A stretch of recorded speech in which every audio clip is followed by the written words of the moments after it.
In the hushed woods of Ecuador's mist-laden Andes, locals speak of something, or someone, that walks in silence, unseen yet keenly felt. They call it El Caminante Silencioso. It is said to traverse the dense forest paths, a presence that chills the bones but leaves no trace. Are you ready to step into the chilling narrative of the silent forest walker? Welcome to the Nightside archive, where shadows come alive and reality blurs with legend. Our story begins in a small Andean village called Intag. Surrounded by verdant forests and rushing rivers, Intag is a place seemingly untouched by time.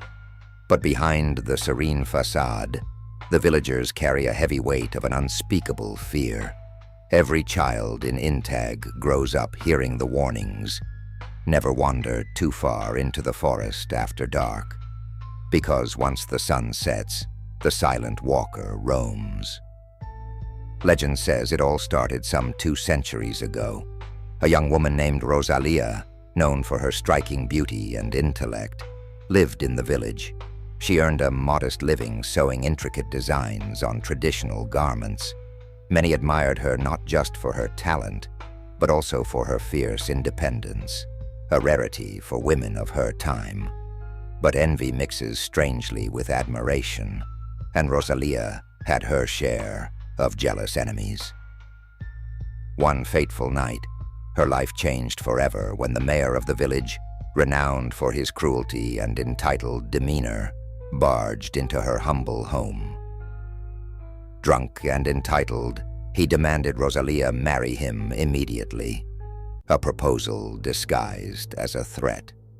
She steadfastly refused, and in a jealous rage, he vowed to destroy her. A few days later, villagers discovered Rosalia's body in the forest, her delicate white dress torn and blood-stained. Yet her face, as local legends recall, remained eerily serene, her eyes wide open and staring directly at the sky. This is where the story takes a darker turn. Because after Rosalia's murder, strange occurrences began to plague Intag. Fresh footprints would appear on forest paths in the dead of night, leading to nowhere. Tools and belongings left in the open vanished, only to reappear days later in bizarre, impossible places, like treetops and far-off slopes.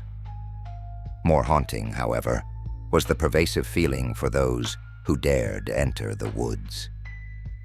They would describe the sound of leaves crunching as if someone was walking beside them. But when they turned around, they saw nothing. Even animals, dogs, horses, and even birds refused to go near Rosalia's part of the forest, as if they sensed something awry. Over time, tales cemented El Caminante Silencioso into local folklore, a figure without a face, devoid of sound, but malevolent in all other ways. However, beneath the chilling anecdotes of the haunted walker, a different pattern began to emerge. Over decades, reports always seemed to surface just after an act of extreme violence within the community. In the early 20th century, a farmer who had been violently abusive towards his family wandered into the forest, claiming he was headed to retrieve firewood. Days passed, and he hadn't returned. When his brothers ventured in search of him, they found him impaled on a shard-like branch, high atop a jagged cliff that no man could scale alone. The following decades carried more whispers. A thief known to rob poor families fled to the forest after a mob came for him. He reappeared 3 nights later on the village square, but lifeless, his belongings scattered around as if left by a predator playing with prey. Witness accounts claimed his face was frozen in terror, his lips twisted in an almost inhuman scream. Some villagers began to believe El Caminante was not just a vengeful ghost of Rosalia, but an avenger of wrongdoings. Spiritual karma materialized into flesh and shadow. Others shun such romanticized interpretations, calling these tales nothing but human paranoia laced with guilt. But what about accounts that couldn't be so easily dismissed? In 2012, a group of amateur hikers visited Intag, determined to debunk the legend. Armed with cameras, GPS, and an unwavering skepticism, they ventured into the forest at midnight, the supposed hour of the walker's prowl. What followed was the stuff of chilling documentaries. The footage found on their cameras, though heavily damaged by water exposure, showed unsettling movements in the trees around them. Deep, guttural sounds, almost human but not quite, broke the agonizing silence. Only one hiker made it back to the village, his hands bloody and trembling, his speech reduced to incoherent muttering. To this day, when asked what happened, he responds only with, "We weren't alone." Skeptical scientists tried explaining these tales as misinterpretations of natural phenomena. The Andes, after all, are complex ecosystems. The sounds could be small earthquakes unsettling the forest floor. The chills might result from sudden pressures in the elevation. But none of these theories could answer why some of those footprints seemed fresh, why they sometimes circled back as if following their observer closely. So what would explain it? A ghost? A demon?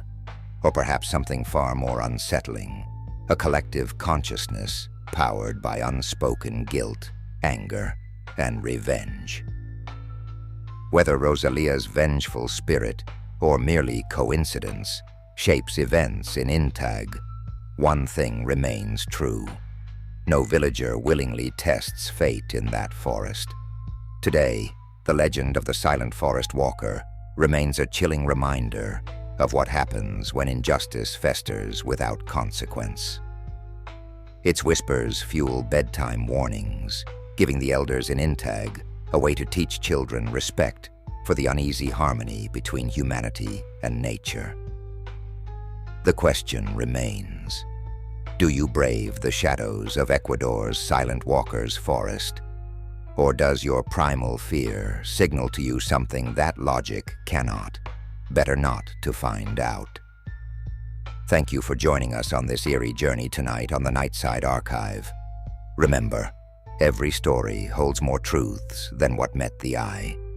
Sleep is optional, I hope,